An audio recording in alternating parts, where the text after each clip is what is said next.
We're live, my friend. Ladies and gentlemen, welcome to Keeping It Rio. I have got a tremendous heavy hitter on the program with me today, and I can't be more excited about this. I've got Joseph Hughes with Contractor Dynamics, and we're not going to talk about what we normally talk about on podcasts. We've done all that. This is going to be a really cool conversation. I'm very excited for it. So, Joe, welcome to Keeping It Rio. Thank you for being here. Thank you so much for having me, Chuck. This is awesome. I'm excited to kind of depart from the normal conversation and talk about some of these things we're going to go through today. I kind of geek out over it, and hopefully we can bring some value to the audience. We're going to bring value, no doubt about that. We've already got value. So we'll just jump right in, right? I get up every morning at 4 o'clock. It's consistent. It's every single day, Monday through Sunday. And the first thing I do is I grab this thing, right? And I start looking at my social media because obviously that's the world we're in now. And I need to know what's going on. I need to know what people in China are eating for breakfast and so on. But one thing I see every single morning, my first thing I see literally every single day, and this has been consistent for about the last 6 months for me, is I see a post from Joseph Hughes. And it's never a spammy ad type thing. It's always very legitimate, valuable information, content, things to move your mind, things to kind of get you motivated. And when I started, seeing this more and more consistently, it was like, man, I really want to talk to this guy about this because it's extremely noticeable. You're one of the more noticeable people in the industry because of it. And I wanted to just kind of dig in and see, like, at the core, how do you go about, a typical day in the life of the not so average Joe? Because it's very structured, right? We had a very specific time we were going to meet this morning, and we met right at that exact moment. So I like the way that you're detailed and structured, and I just want to kind of get a little insight on it. How do you go about creating this life that you've got? Man, yeah. So I appreciate the fact that you pay attention every morning, and I guess you can't not pay attention, right? That's one of the kind of phrases that I live by is "Be so good they can't ignore you." And just being consistent out there. So I don't know if so I post every morning at around 6:45 Eastern AM, which would be around 5:45 for you Central. So if you may be seeing, I don't know, the previous day's post or the night post or something like that, but either way, training the algorithm to kind of get that up there first thing in the morning, so that when people like you, unfortunately, you shouldn't be checking your phone the first thing every morning, but I know that's what most people do. So I want to kind of be up there. I mean, there's a lot to unpack there for sure, but you hit the nail on the head. Like it's about being consistent, and that's what wins everything. Like, I'm not the fastest guy, I'm not the strongest guy, I'm not the smartest guy, I'm not the best businessman, but I'm going to show up every day. I'm going to put in the work, and I know that, and I've experienced it. We'll talk about those things. And I know you have too. I've experienced the compound effect of showing up every day and just doing those small things. And then that grows into something that is bigger than maybe what you could imagine. And that's why we're here today, right? We connected via social media. I think we met once last year at a conference, and it's kind of like attracts like. So when you put yourself out there like that, it's you're going to be surrounded by the people, either in person or virtually or both, that are kind of vibing on the same frequency as you. And I think that's really cool. It is. It's absolutely amazing. And, you're right. We've only met in person, just a couple times and talked, but we've been on podcasts together before. I know, years ago we did one with John Dye where we were co-guests. And kind of from that day forward is when I really started noticing you more and paying closer attention to what you were doing. And I really have seen just in that period of time, I know you're probably pretty far along. That was only a year and a half or 2 years ago in your journey, but just in the time that I met you there to today, I've seen, a crazy amount of growth and development from you as a person. The leadership, your influence in the industry has probably grown substantially, I would think, as well. You just basically give credit to the fact that you just get up and put in the work. Is that the secret? Well, I mean, that's part of it, right? There's, as you know, there's never just one thing that is the reason for success or progress or results or whatever we want to call it. And so for me, it comes down to being intentional. And in order to be intentional, you have to get clarity on what you want, right? Like what what do I want as far as business, my influence, how do I want to be perceived? Why is that important to me? It sounds cliche, but it's cliche for a reason, because it's true. Like, you have to tie these things into a bigger why, a bigger vision, and have clarity on that. Otherwise, it's not easy to come up with something to write every day. Like, sometimes it is, a lot of times it's not. But I have that thing driving me. I have that why. I have my reason for why I'm doing it. So I think for everyone, it's imperative to get clear on why, like, what you want, right? Number one, what you want and why, and then what are you willing to do to make that happen? And you've got to be intentional about it. So you mentioned, like, the past 6 months, around 7 months ago is when I became more intentional with my, for example, my posting schedule. So up until then, I was posting consistently a few times a week, but then I actually put it down in a Google sheet. I have a Google sheet. I have several of them, actually, where I have, like, all the pieces of content that we're putting out as a team and myself every day. And we have times for when we do that. And I'm very diligent about sticking to that. And so I think that's a lesson right there. It's like, we can have intention to say, hey, I want to be consistent on social media. I want to share more content. That's kind of a goal, but that's not what you'd call a SMART goal, right? It's not measurable. It's not exact enough. But when you say, hey, I'm going to post every day at 6:45 a.m. Eastern, and I'm going to do another post at night around 8 p.m. Eastern, like, I stick to those things. Then you could just look at your, whatever app you use, or a Google Sheet, or whatever you use to track, and just track those things until they become so ingrained that you're just doing them regardless. And you feel, you've got a solid habit when you skip or you forget, and you feel like, man, what am I forgetting? Like, you forgot your sunglasses before you left the house or something like that. Like, you're missing something. So that's when you have a strong habit. So it's for me, like, tracking those things literally, like on a Google Sheet, or I have a couple apps on my phone that I use to track different things. Track those things until it becomes so ingrained that you can't not do it. So that's a big part, is really the why, what you want, why, and then being intentional about, I am going to do these activities in pursuit of what I want. And I think a lot of people don't make the time to figure out what they want and get clear on that, right? We wake up, we check our phones, we put out fires, we answer messages that are coming in from all different directions on different platforms. And we don't take the time to say, hey, like, how do I want to, like, what's important for me to accomplish today in order to move the ball forward? Because we've all had those days, right, where you get to the end of the day, you put in, 8, 10, 12 hours, whatever it is. You're like, man, I did a ton today. And then you kind of think about it, like, what did I really do that, like, kind of move the ball forward, like, that grew me as a person, or grew the business, or grew my pipeline, or whatever it is.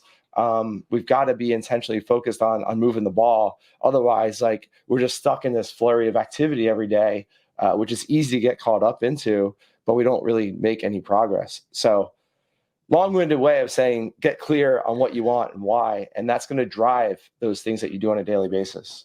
Man, that was the most amazing answer of all time. And it's almost like you read my entire notebook before we asked that question, because you just broke off about 4 or 5 different subtopics that I'd love to jump into. Obviously, time is a concern here today, but clarity, number one. I think clarity is hugely underrated, because I think a lot of people, like you said, what are your goals? Oh, I want to be rich. I want to live in a big house. I want to, whatever. I want to drive a sports car. And something that really hit me about 3 years ago, I made a huge change in my life. I switched to a different company, got around a whole bunch of different people who were definitely more goal oriented and think more about the bigger picture in life. And it changed the way that I look at everything. And I'll never forget, I was sitting in the office with my colleagues there, and they asked me, what do you want, Chuck? And I'm like, I want to be rich. I want people to know me. I want to help people, whatever. And it was like, no. You want how much money in your bank account? Give me an exact number. And then it's like, okay, well, I want $100 million, which that was never my answer. I don't do any of this for money. I don't think that way. But as an example, And then we sit down and we actually break down the path to get to it. And it's all about smaller wins as you go along, right? And I tell all the people that come into our organization, you know, you're not going to go out the first day and be $1 million producer. You're not going to sell $1 million. And if you set that as your goal at the beginning of the year, you're probably not going to hit it. You're probably going to be discouraged by March because you're going to see, oh my gosh, I haven't done $1 million. I'm not tracking. People get discouraged. But if you break it down, you say, hey, I need to do 83,000 a month. Okay, that equals 20,000 and something a week, this much per day, this much per hour. I break it all the way down so you can literally look and say, is this conducive to where I'm trying to go to accomplish my goal? And I think clarity is just, you know, that's the number one rule that most people just don't take into account. And I think about people throughout the course of life that I've met that probably had way more ability than I have, that probably had way more, you know, everything natural, but they fall off because it's just so vague. And we live in a world now where everybody posts their wins on social media. You know, you don't really ever see a whole lot of people posting, you know, terrible things. I got hit by a car this morning, and, you know, none of that stuff really shows up unless it's, you know, really, really serious. Right. And I think that's a great thing because it brings people together. It brings like-minded folks alike, like we are right here. But I think it also can be hugely discouraging to certain people if you see others that are constantly winning, even though they don't really ever post that they're not always winning. And then it doesn't work out for you. I've seen a lot of people get discouraged by that. So I think clarity is huge. And I think that that's one of the things that separates, you know, the successful from those that get discouraged and quit. It's one of the key factors. And I just, you know, long-winded way of me saying that clarity was an awesome thing. What do you think? I mean, do you typically, I know you work with a lot of different clients. You've got a lot of different mindsets that you integrate into your systems. Do you see that with a lot of different people? You know, some people are a lot easier to work with because they understand, hey, I need to win constantly to keep my guys motivated, or I'm completely discouraged because I'm not a $20 million business I opened up 3 weeks ago.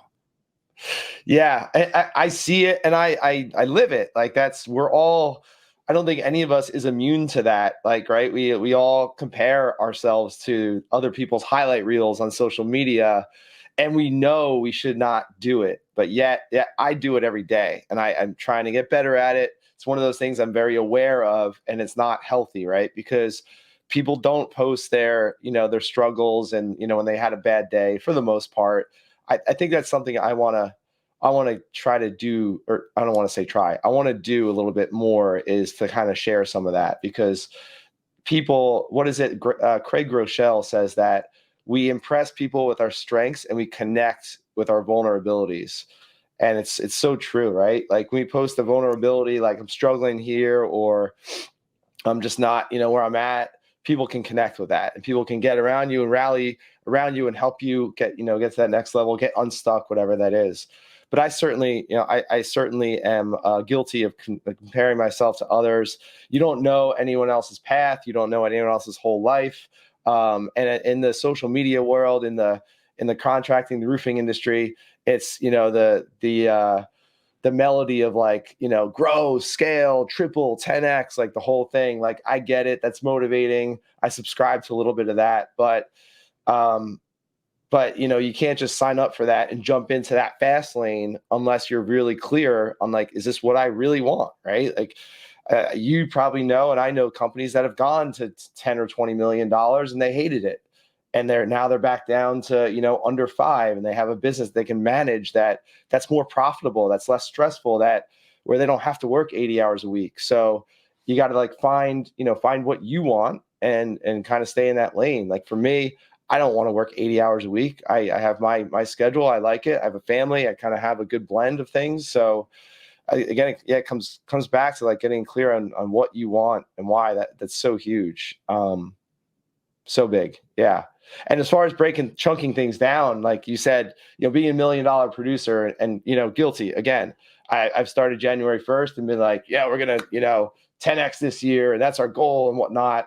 And you have like these results goals, right? That a lot of times you can't control, right? Like it's Friday right now, recording this. I want to I want to follow up and make some sales. I'm sure you do. I'm sure most people listening to this do today, right? We can't control if someone's going to sign with us today or not, but what we can control is we can follow up. We can, communicate in a meaningful way. We can do our work. We can follow the process. And that's what I've learned as I've kind of matured a little bit is like I said, chunk things down. If I need to sell 83 grand a month, well, how many projects is that? And then we back down into how many appointments is that? And then we back into like, how many leads do I need to get that many appointments to make that many sales, to make that much money? And then when you break it down to how many leads do I need or appointments, or how many doors do I need to knock, or how many people do I need to reach out to today? It might be, hey, I just need to reach out to 5 people, or I need to knock 20 doors, or I need to do whatever. And you just focus on doing that every single day, and the results will follow. And that's what I focus on too. Not just business, but you're training for a marathon. I run marathons. Like that's how you do it, right? You don't wake up on a Friday or a Sunday and say, hey, I'm going to run a marathon today. Like you put in the work, you run 2 miles, and 3, 4, 5, and you progress. And then you just kind of build up to that. And then by the time Marathon Sunday comes around, it's fun because you've put in the work and you're going to get that result. Absolutely. It's amazing how simple that is when it's broken down. And it makes me wonder, why have more people not figured this out? And why did more people not just do what needs to be done, right?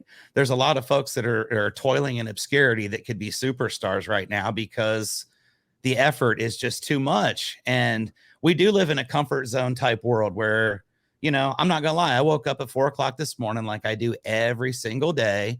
And on my schedule, I'm just like you. I literally have a written schedule on my glass board here. And between 4 and 6, it clearly states I'm gonna go run 3 miles today. And it's up there every single morning. Well, it's 26 degrees in College Station, Texas at 4 o'clock this morning. Guess what? I didn't want to get up and do that. But guess what? I did it. Nice. I got up. I did the 3 miles. I was done by 5:30 this morning, and didn't kill me. Probably made me a little tougher. I sure felt like I'm definitely more Texan now. I grew up in Ohio where this would be considered, like a mild afternoon in the spring or whatever. Here, oh my gosh, it's 28 degrees. I'm freezing to death, and it's so unfair that I'm out here doing it. But I'm giving David Goggins a run for his money as far as, just heart and oh my gosh, I'm going to endure 30 minutes out in the cold. But the simple fact was I got up and did it. Right.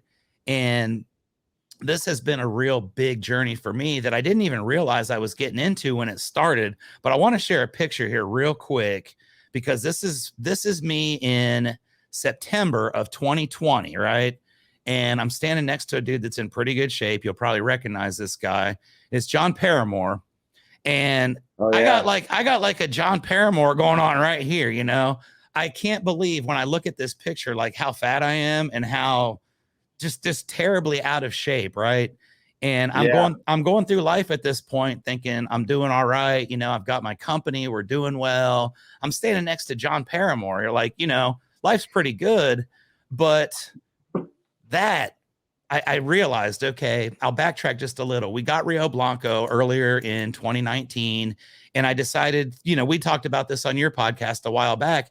I had to build a brand. And the only way I could do it was through this visual. I didn't know anybody. I had no friends, no family, no connections. I'm in a brand new market. And I had to get friendly with the camera, right? I did my very best. I felt like my personality was starting to show. But every time I'd look at those pictures and those videos, it was like, man, I'm blaming the camera guy for taking wrong angles. And I'm blaming everything but myself for the fact that when I go down here, rather than doing something good, I go home and I don't have anything really going on because I don't have a social life at that point because I don't know anybody. I go home, I eat, barbecue for dinner, pizza, whatever. I don't go do any exercise. I watch TV, and I ballooned up. I gained probably 50 pounds and didn't realize it, didn't really pay close attention until that day I saw John Paramore there. And it was like, you know what? This guy was in our office doing a full day seminar with our team. We had about 100 people there. And I'll never forget where I really got motivated, because it was like, damn, I could not do what he just had these people do. And basically, John called a bunch of people from our company up to do planks. And I mean, I hate planks. I could probably, I used to like doing them back in the day when I was in shape, but I purposely was kind of, toiling, pretending like maybe I had a phone call to go answer so I wouldn't get called upon to go up there in front of the group. And I was ashamed of that, really, because normally I'd be the guy that wants to lead by example.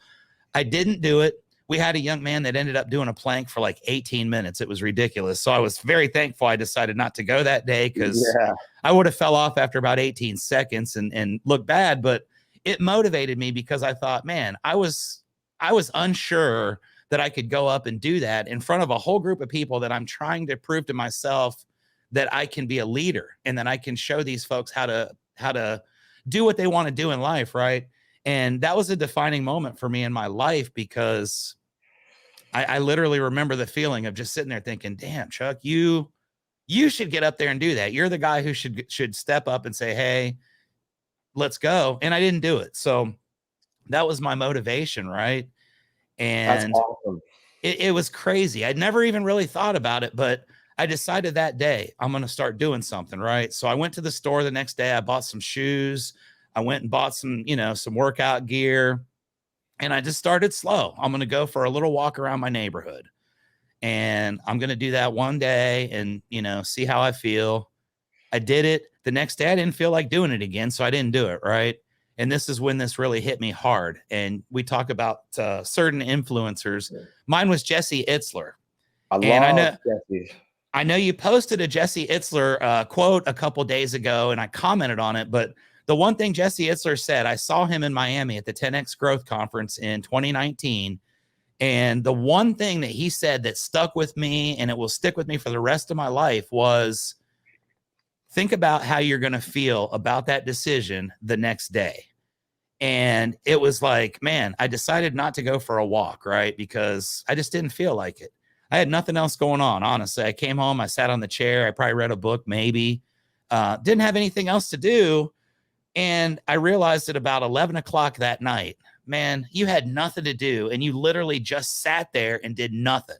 I got up at 11 o'clock and I ran my 3 miles because I didn't want to feel like trash the next morning, right?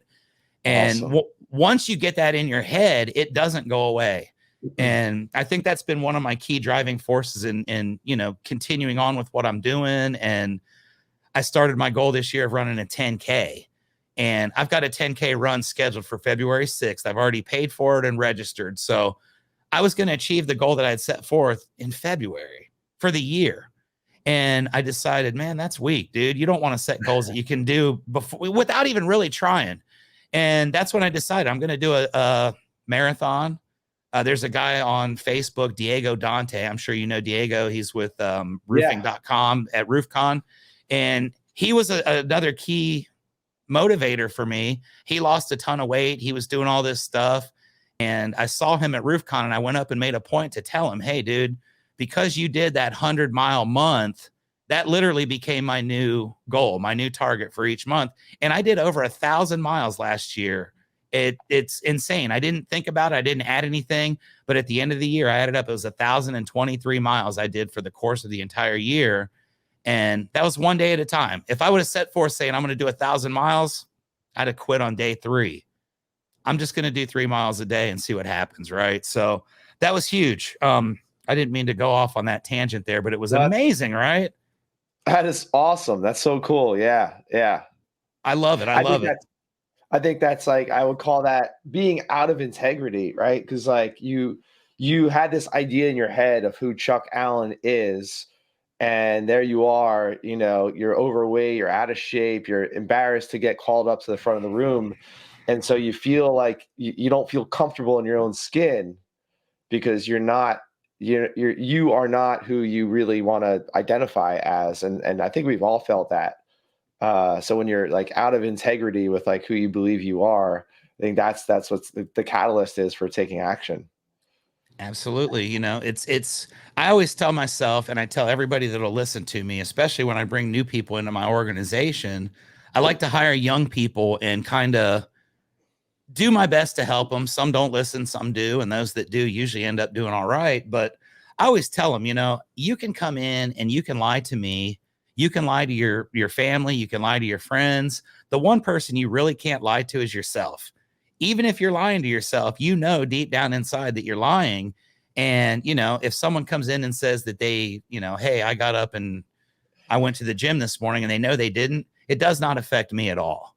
It totally affects them, and it ruins your entire perception of life, because it's like, man, now I'm actually living this lie because I don't want to get up and actually take the action. And to me, you know, that's great because it separates a lot of the pack from the average people, right? But man, I don't understand that mindset. I'm happy that I get to associate with folks like you and the people that I'm blessed to be around, because we see things differently, and I think this is what life is supposed to be.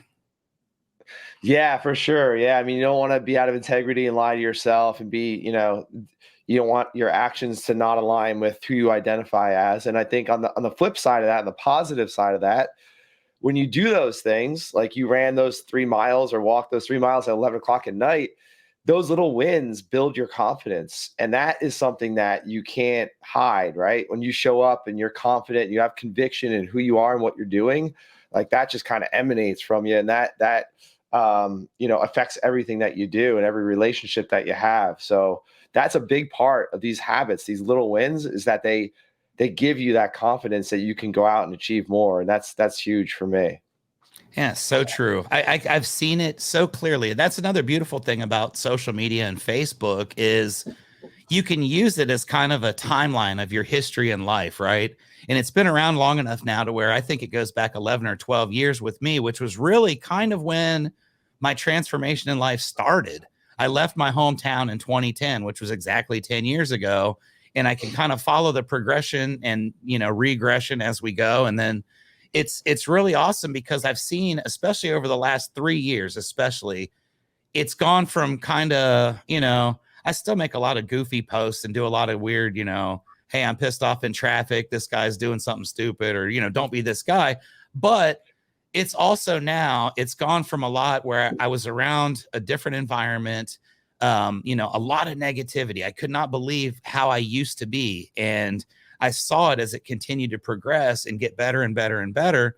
And now I'm at the point where, you know, I meet people and they say, you're the most positive guy on this Facebook. And I just love the positive attitude and the enthusiasm you have. And it's genuine, you know, it's not manufactured. You can't make it up. Right.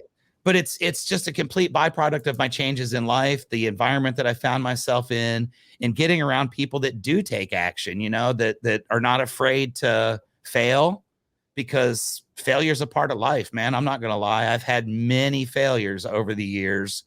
I would probably not trade any of them. Maybe I trade some of the ramifications, but I wouldn't trade any of the mistakes or the failures I've had, because they molded me, right? You continue to get stronger. What doesn't kill you makes you stronger. And that's kind of been my thing over the last 12 years. I've just constantly just, you know, slightly the slight edge, like they say. And it's got me into a position now that I never dreamt possible. We're on a podcast that this is going to be close to 50th episode of Keeping It Real, right? Wow. This is the thing that I was saying for 2 or 3 years. I want to do this. I want to do this. And I just kept kicking the idea around. I'm going to do it. I'm going to do it. And it just never happened, right? So the person that motivated me to do the podcast was actually Brad Lee. And I met Brad Lee in person this past year in Miami. I went to a conference down there and he was a speaker.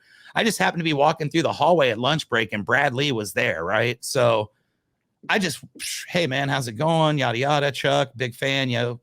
And he starts talking about, you know, it'd be a lot cooler if I knew who you were, but he was being honest. He wasn't being kind of dicky, but he was being honest, right? And he's like, what are you doing to get yourself out there? And I said, well, you know, I am a fairly common, simple guy, but I feel like a lot of people do know me because of my presence and doing this. And he said, well, what's the name of your podcast? And I was like, that's funny you should say, because I've been kicking this Keeping It Real around for 2.5 years and I haven't done a thing with it. And he says, well, you know, you need to do that. And it was almost immediate that sparked it in me. And I started coming up with the concept, and I still don't know the total concept for what it's going to be. But, you know, here we are almost 50 episodes into something I never would have dreamt possible a year ago. I would have never even thought that I'd have the ability or the confidence to, you know, 4 years ago, you would have not caught me dead on camera, for one, much less going on here voluntarily and doing it. So it's been amazing. And you're right. It's just been the confidence that builds with those little wins over time, and having people that reinforce those wins for you and continue to say, hey, you're doing great. You're doing an awesome job. You're the man. I think positive reinforcement's the most valuable thing that you can give to somebody. And, you know, it's helped me tremendously. I know when I was at RoofCon, I met some members of your team, and, you know, it was the same thing. You can tell the culture is great because of the way that you structure your life, you structure your company. There's a lot of integrity. The young lady I met, I believe her name was Elizabeth, if I remember correctly. Yep. It was amazing because we were walking between the hotel to the conference center, right? And I didn't know her. And she just randomly, she gave me a great compliment. She said, "You're the quietest walker I've ever heard." I remember you saying that. I was walking behind her, and apparently I was walking kind of quietly. And it's like, well, I didn't know, but thank you. That's awesome. And we started talking along that walk, and she said she was working with you, and she was super excited because it was the first time she got to meet you in person. To me, it was like, wow, this guy has built such a culture that people are coming to these conferences. They're all on board. They're representing the company, and they've never even met the dude that's behind it yet in person. So speaks volumes for you and your winning mentality. How does that all incorporate into the team that you built, and the mindset that you like to put into your people? Because it was very impressive. Yeah, that's such a unique comment to make. You're a quiet walker. Maybe she thought you were stalking her or something. Just I was walking further back. I'm aware of those types of scenarios, so I was pretty far back, but maybe that's what it was. I normally am a loud walker. No. Man, so much good stuff there. Yeah, thanks for sharing your story, and I'll get into that team thing in a second. But you mentioned, putting yourself out there. You mentioned Diego Dante, like his journey. We see others like kind of on their journey. There's people that post about, losing weight or 75 hard or whatever it is.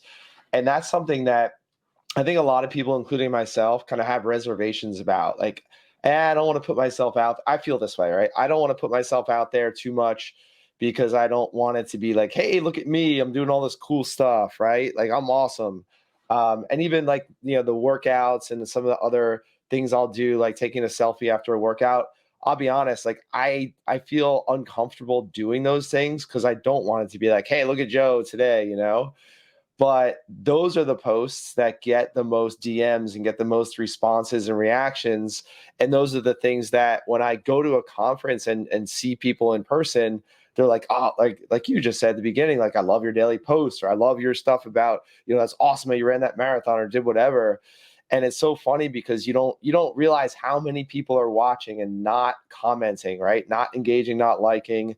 And that's completely fine, right? That's human nature. That's the majority of people out there. And that's me too, right? I might see, I don't know, in a given day, call it 1,000 pieces of content on social media. That's probably lowballing it, but I might only comment on 10 of them, so that's just human nature. So I think, like, if anyone's out there thinking about, maybe you're insecure about putting yourself out there, think about, other people that you can impact in a positive way. Like, there's people that have seen Chuck's journey that are impacted to lose weight. Like Diego Dante, insanely inspirational guy. Greg Marthaler, I don't know if I'm saying his last name right, SFY Solutions, right now on a similar journey, losing weight, getting fit. Like, amazing. It's awesome. It's inspirational to see that sort of stuff. So just, have the faith that you're putting yourself out there. It's not for you, right? So maybe there's someone out there that needs to see that tidbit that's going to shift their mind, or get them to get off the couch and run those 3 miles, or get them to do something, make that cold call or whatever. So I just think that's so interesting, and it's people complain about social media, but my social media feed is created by me. Right? Like, if there's negative stuff in there that I don't want, there's people that piss me off or that annoy me, then I just unfollow them. Like, I have control. I take ownership over my feed because I've created it. It's my world. So it can be something that frustrates you, or it can be something that it motivates you, inspires you, gets you to connect with those like-minded people who share your vision, your values. So I just want to comment on that social media things. I think it's something that all of us think about from time to time. Without a doubt. And I'll tell you, I felt the exact same way when I started doing it, because it was like, you know, people that just post pictures themselves are kind of obnoxious in certain degrees. I get that. You said about 1,000 pieces of content, and the truth of the matter is, the joke now, that's just probably my stuff that you're looking at. You know, I put about 1,000 pieces a day out, it seems. But it's one of those things where I'll never forget this. I used to work with this young lady, and she's living on the other side of the country now. We worked together for about 2 weeks, and I don't remember a whole lot about it, but I remember, you know, hey, I'm trying to be friendly to everybody, especially when they're new. And I somehow we struck a chord with each other, and I didn't think anything of it. Years later, this is probably about a year and a half ago, I get a message just randomly, and it's like, you know what? I'm going to start my own business because of you and the inspiration that you're putting out there.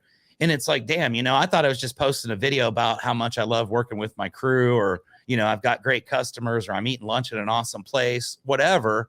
And someone that I barely know, you know, is telling me this stuff and going out of their way to send those messages. And that really, you know, to me, it shows the great side of what we have here. You know, not everybody in the world is going to go on Facebook, and, you know, you can go to the groups. You know, it's crazy when you go to the roofing groups, especially, there's a huge division. You can clearly see this mindset versus this mindset. And I'll never forget another one. And this is just a quick example. I'm sure you know this gentleman, David Taggart, the roof poppy. Yeah, love him. He's awesome, right? He's got a high level of energy. He is based in San Antonio. So am I. I've got a company, Rio Blanco, over in San Antonio.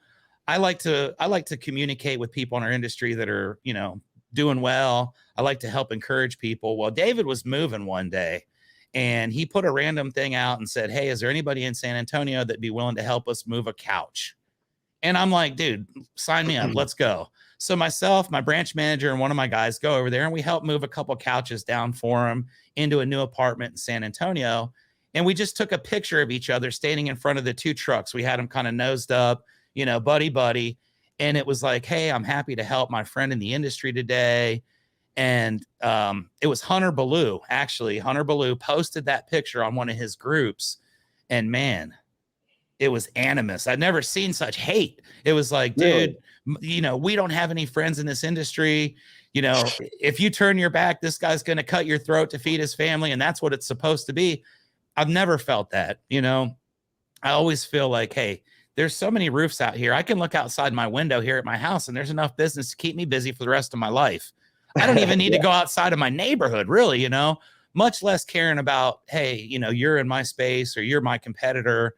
I don't believe in competition. I believe in coopetition, which is a cool little NASCAR term from years ago. Nice. But I think it, you know, if we can help each other be better, why not? You know, we only get to go through this one time. We only get today once in our life. You know, I don't feel like having that competitive, like toxic feeling about myself is good. I think that's a horrible way to live your life. But I saw the difference. You know, there were a lot of people that said, man, that's awesome. It's great to collaborate. And the other people were like, you guys are stupid. We hate you.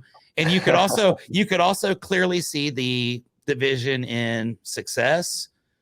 The hey, this is cool people were the ones that were running conferences and you know, doing things that people are taking note of. The guys that were hating, honestly, I never heard of any of them. Probably don't know them, never probably will. But it really goes to show there's two different things.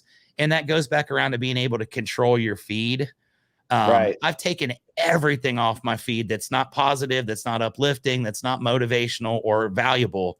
And it's like, did you see what happened on the news last night? No, I took a TV out of my house. I don't even have a TV in my house. I live in a completely sheltered world. And guess what? It's amazing. The people in my sheltered world are awesome. We don't even know that we hate each other. We don't even know that we're supposed to be worried that we're all going to die tomorrow and the world's coming to an end. It's amazing, right? So I really like that. And it kind of leads me to the next thing I had was it props us up into another level, right? Do you mind if I chime in there? Please do. Yes. Because I know that you asked the question. I know you asked the question about team and the alignment and things like that. So if I can go there, because I think that's important in light of what you're just talking about too. It comes down to comes down to core values. That's where it starts, right? It's getting around those people, whether it's me and you 2,000 miles away. I think we probably have some similar core values, right? The way that we live. Same thing with building a team, right? Our team is scattered throughout the U.S. And a couple of people actually in other countries too. And we communicate daily via Slack and some other channels, but it's getting around those people that have those values of like wanting to improve on a consistent basis, wanting to put others first and help others win, being a trusted advisor, taking ownership of what they do. Those are just a few of our core values here at Contractor Dynamics, and some of mine personally. And so I think that's huge. Like if you don't have those for your business, or if you don't own your own business and you don't have some values for yourself, like take some time to write those out and get clear on those things, because you're going to be able to identify those in other people and get around those people, whether it's building your team, whether it's interacting with others in an industry, whether it's, joining a gym or a club or whatever.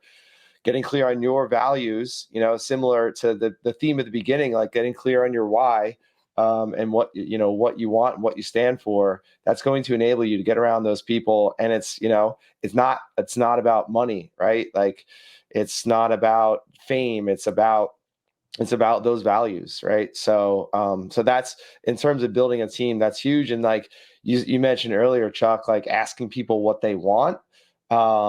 That's something that I did, recently at the turn of the new year, had a one-on-one meeting with all of our team members, each one. And it's like, what do you want? Like, same thing. How much money do you want to make? How many hours do you want to work per week? No judgment here. Like, I want to help you build an amazing life. And if my company can be a vehicle for you to do that, that's awesome. If not, then, I'll help you as much as I can in whatever way I can. So, those are some of the things that I embody that have come with experience, right? Like, 5, 6, 7 years ago, I just hired based on, maybe a resume, but now it's like getting to know people is much more important, because like I said, life is short. Like you don't want to spend time with people that aren't aligned with you. There's no time for that, right? There's definitely not. So that brings up a quick question regarding that. Let's say you're interviewing someone for your company, you've got a position available. You can sense that they're just great. They want to succeed, they want to be, humble, they want to do whatever they can to get ahead in life, but they don't have the skill set. Are you willing to bring in people based on their potential, their intangibles, more so than just having basic skills? Or, basic skills are obviously still important. I want people that can, function as adults, but willing to put a little bit more time and energy into those that you can really kind of see are genuine and really have the right reasons for doing it. Oh, absolutely. 100%. Yeah. I mean, I'm not hiring engineers or doctors or anything like that. So like, we don't need to have those specialized skill sets. I mean, the only skill set that I really look for is communication. I think that's the biggest one. But yeah, 100%. And just to kind of bring it down, it's like a tangible, I guess, example. So Elizabeth, who you mentioned before, she and I had a pretty long talk this week, about like, we're trying to map out the next hires in our business. And so I'm like, all right, well, I think you'd be, if anyone reads the book Traction or follows EOS, right? It's like, I'm the visionary. I'm looking for the integrator. I think that you'd be a great integrator, right? Like run the day to day, all this stuff. And we talked about it, and we were both honest. She's like, I definitely would love to do those things. I don't know if I am ready for those things right now. I'm like, okay, that's cool. That's interesting. I didn't really think of that, because I wanted her so bad to be stepping into that integrator role like today. But then she said that, and I'm like, yeah, you know what? Maybe you're right. Like, I wasn't at your age. Like, I wasn't ready for those things either. I'm still developing some of those skills as well. So it's knowing what she wants, knowing that she's hungry to get to that level, but it's going to take a little bit of time. It's going to take some skill development. It's going to take some more leadership from me. So looking at those people that have that desire to continually grow and evolve and learn, like that's the biggest thing for me, I think. Yeah. So skill sets, I mean, you can train for skill sets, like in most cases, right? You can train someone to sell, as long as they're, open to communicating with people and talking and whatnot. You can probably teach them everything they need to know, right? Yeah, definitely. And I have to say, that is an amazing mindset right there. There's been many times in my life where I've been offered things that I wasn't ready for. I always subscribe to the old, jump off the diving board and hope there's water in the pool by the time you get to the water, And many times there hasn't been, but I've never really been discouraged by it. But I wish that there were times where I could be a little bit more mature and say, hey, you know what? Maybe this isn't the right opportunity for me right now. But again, it builds character as you go. And a lot of that stuff, I definitely can say I've done some things that other people haven't done or been given opportunities that maybe I wasn't qualified for. But again, it all goes back to just putting yourself out there and being available and willing to do whatever you need to do to get where you're going. So I really appreciate that. That's a mature outlook on someone that has a longer term vision and Mhm. understands, hey, to get here, I need to do this, this, and this. And that sounds like a keeper. That's a future leader for sure. Yeah, yeah. And that it also applies to business in general. Like we were talking about before, Chuck, like, hey, I want to be a $20 million company tomorrow, right? And you might get discouraged if you're not growing as quickly as you want. There's a lot of times in my life and business especially, like I have big lofty goals, and sometimes we don't hit those, and sometimes we don't grow as fast as I want, and I get discouraged. But then I take a step back, take a deep breath, and think about it and say, all right, well, maybe God has another plan. Maybe we're not growing as quickly as I want because we're not ready to grow. Like we don't have the right systems in place that are going to support that growth. And for us, being able to serve our clients is absolute number one. So like if we bring on too many clients too quickly and can't serve them, well, like that just kills our business. And so maybe it's like, hey, all right, well, maybe we don't have the skill set or the team, or maybe I need to level up my skill set, my leadership in order for us to get to that next level. And so it goes back to staying in your lane and knowing what you want and why, and knowing your time frame, and not trying to compare yourself to others, because maybe you're just not ready for that next level yet. Like I'm all about getting outside your comfort zone and jumping out of the plane and building your parachute in the way down and all that stuff. Like we're entrepreneurs. We do that for, at some level, probably every day. But there's also this sense of like just trusting the process, and that's valuable too. Without a doubt. That's one of the most valuable lessons you can learn in life. So we're coming up. We've been talking for over 45 minutes. I definitely respect your time. I know you're a busy man. I got just a few little things here that I'd like to kind of wrap up with, and we'll be on our way to success for Friday. Today's January 21st. So a typical day in the life of Joseph Hughes. I know you're very detail oriented and regimented. What does a typical day look like, if there is such a thing as a typical day? Obviously, that's all relative to everybody's scenario in life, but the things you can control. What does a normal day look like for you? Yeah. All right. So yeah, I geek out over this stuff. So let's do it. So you wake up at 4 a.m. I wake up at 5:40 a.m. every day. So that's something where the less mature me would say, damn, Chuck's waking up at 4. I'm so lazy. I'm sleeping until 5:40. Like I gotta wake up at 4. And I've definitely fallen into that trap before. But now I think I'm mature enough to know myself and know that like sleep is for me is the catalyst for everything. If I don't like get the proper sleep, which I don't normally a lot, but like that just it throws everything off. So anyway, typical day for me is I wake up at 5:40. I I immediately go downstairs. The coffee's already set. Just press the button, ready to go. I fill up one of these bad boys, 24-ounce mason jar, with water, squeezed lemon juice, and pink Himalayan sea salt. Nice. And the reason for that is that you get dehydrated during the night, and the electrolytes from the sea salt, from the lemon, and obviously the water, they're going to rehydrate you. So my wife and I both have a rule that we drink one of these before we have a sip of coffee, right? Because coffee dehydrates you. I freaking love coffee, but I need to have the water first. So that's number one. Do that.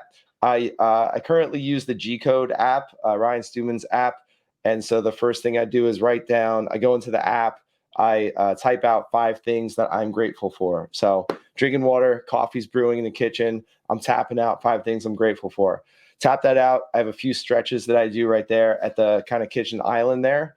And while the coffee's brewing, have those stretches, and then I go into my home office and I go into the Headspace app and I meditate for 5 or 10 minutes. Usually it's just 5 minutes, which is, that's enough. So right now, today is 304 days in a row of meditation.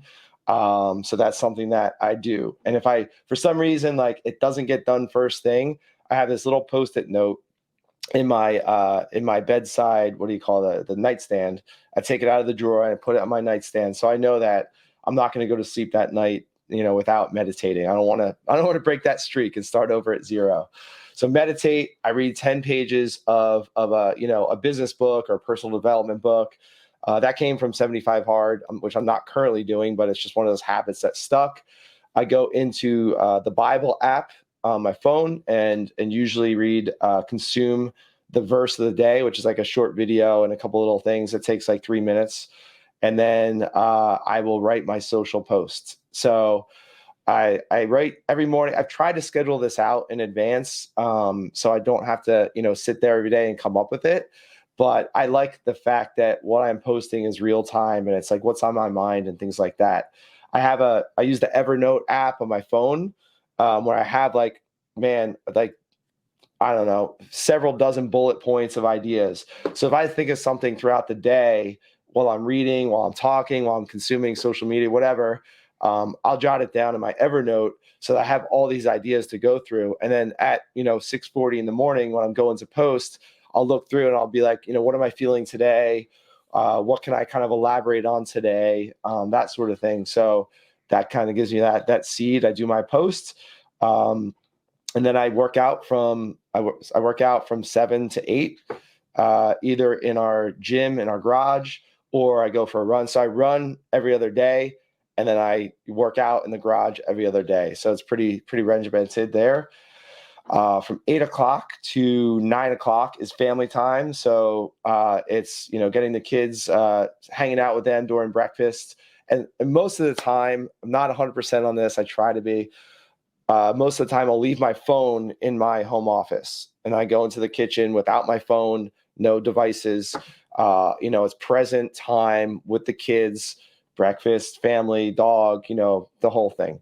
So they get off to school and I start my work day really at 9 o'clock, and then kind of go throughout the day. Everything's scheduled as this was. If anyone's tried to call me, like phone calls that are not scheduled, I am horrible at those. I don't answer my phone. A lot of times during the day, my friends that I grew up with, my high school and college friends, will make fun of me for this. I literally put my phone on airplane mode. I will put it in a drawer in another room, and I will, I'll go into focus mode and do my work. And I'll check my phone, maybe hourly to see if anything's going on or whatever. So that's, I just do those things. 'Cause I know, like, if the phone is sitting next to you, there's always a temptation, it could be, let me check the weather, or, let me get back to Chuck, or let me do this other thing, or, oh, I need to order this thing on Amazon. Like, let me just go order that real quick. Like, there's all these distractions. But if your phone is in like another room in a drawer, there's just enough friction there to like not pick it up and not do those things. And that habit particularly comes from James Clear. He wrote a book called Atomic Habits. Excellent book. I'd recommend for sure. So I do that throughout the day a lot. At the end of the day, usually my day wraps up around like 6:30. There's some things I do throughout the day. Like I'll go for a walk, make sure that I'm stretching, taking breaks from staring at the screen and whatnot. So things I do throughout the day, but my day wraps up around 6:30. I have my little book here. I'll do a brain dump of things that I didn't get done, or things I need to do the next day. So I try to brain dump some of those things out so they're not on my mind. When I, go back into kind of dad mode, family mode for the evening. And then around 9 o'clock, I start wrapping up. as far as getting into bed, and 9:15 I would say. I'm usually getting into bed around 9:15. I go into my G Code app again, and it's pretty cool. It's free. Check it out. It's listing, hey, did I work out today? Did I follow my diet today? Did I have any wins today? Who did I give my time to today? And what lesson did I learn today?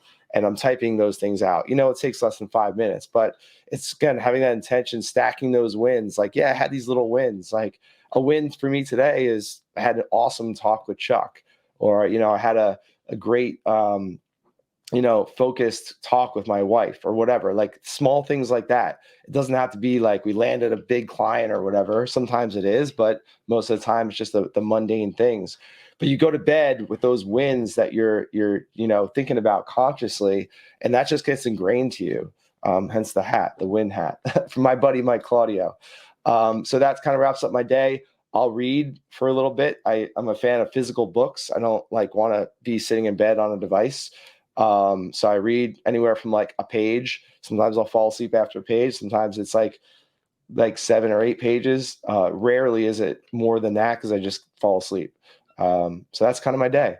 I don't know if you wanted me to get that detail, but there's a lot of things that I do throughout the day. I also take a cold shower every day. Bless your heart. Yeah. So just those things, like, again, they become so ingrained where if you don't do it, you're like, man, something's off. Like, it's like my shoes are on the wrong feet or something. Like, I just feel off. So it sounds crazy. But I have also like a list in my Evernote. It's called My Dynamic Day. And like, I have, I check off all these things that I do throughout the day. Going back, if you want me to dive in a little deeper, I can. I think it's amazing. That you hit the point, like, spot on. You nailed it. If I could steal that phrase from you, boom. That's what I was looking for. It's like, here's a guy who literally has everything broken down. There is not a lot of free time that you could just waste. I need to get a lot more structured with that. I've got kind of a deal where I break my days down, and I use the book, The 12-Week Year. And basically what I did is I break mine into 4 a.m. to 8 a.m., 8 a.m. to noon, noon to 4, 4 to 8, and then 8 to 4. And I try to put, manageable tasks. My most important stuff start early because it's going to take the most time, but I put manageable tasks in each window. And I tell myself, I'm not going to leave my office until my 8 to noon stuff that needs to be done is completely finished. No exceptions. Sometimes I lie to myself and I leave before I'm done, but then I end up feeling bad and I go back and do it. But the key to it is, like you say, it's structure. It's understanding your schedule and maintaining it and having the discipline. So we're definitely going to start wrapping this one up. I have one other thing. Well, 2 things really. A question you asked me when I did your podcast, which I'm looking at my library over here, and I do see Atomic Habits very clearly. You asked me when I was on your show, what book are you currently reading? So I'm going to ask you the same. What are you digging into right now today? Man, so I read 2 books at a time. I read a business-oriented book in the morning, and then I read a non-business-oriented book at night, because I don't want to get my mind going crazy with business thoughts when I'm going to sleep. So the book that I'm reading at night is, I forget the title. It's by Joe DeSena. He's the founder of Spartan. So have you heard of Spartan Races? Yes. Spartan Races also, they bought Tough Mudder, so they have Spartan Races, Tough Mudder. Joe DeSena, badass human being. Like, he has an event up at his farm in Vermont that he calls the Death Race. It's insane. Just Google the Death Race, Joe DeSena. Your mind will be blown. So anyway, he wrote this book. He just released it, called something about 10 ways to build resilience or something like that. And it's about building resilience in your family, your kids, your whole family unit, how to be more resilient, basically how to be more of a badass. So it's awesome. I'm loving it. That is tremendous. That's going on my list for sure. I'm going to hit Barnes & Noble later on today, and that's going to be one of my pickups. The last thing I want to talk about, this is like the exclamation point to what has been an amazing conversation. I appreciate you coming on today, keeping it real. This has been like definitely the highlight so far of my entire podcast. Wow. I follow you on social media. I'm all about discipline. I'm all about accountability. Something you did a while back, really super impressive to me. And it actually is one of my motivations for doing what I'm trying to do. And I know you're very consistent with your exercise routine. You were going to run a marathon, right? And this marathon got canceled. And 99% of the human beings on this planet would say, well, damn, it got canceled. Guess I'm not doing it. Not your average Joe Hughes. What did you do, my friend? And how did you pull yourself through something like that without the fanfare and the camaraderie that goes with it? Because at its core, that's like you're torturing yourself voluntarily. And, you know, tell us a little bit about how you put yourself in that mindset and how you're able to pull that off and what exactly it was that you did in spite of it being canceled. Yeah, that was fun. So actually, it's the second year in a row I did the marathon by myself. So the New Jersey Marathon, which is 20 minutes from me here at the Jersey Shore, the first one was, or I've done it a couple times, but in 2020, when, you know, lockdown and COVID, all that stuff started happening, of course, they canceled the marathon. And that was at the point where, you know, COVID lockdown, people are like making excuses to not do anything, right? Be lazy, eat whatever, drink, hang out. Like the world is ending. Like I'm just going to kind of, you know, eat comfort food and that sort of thing.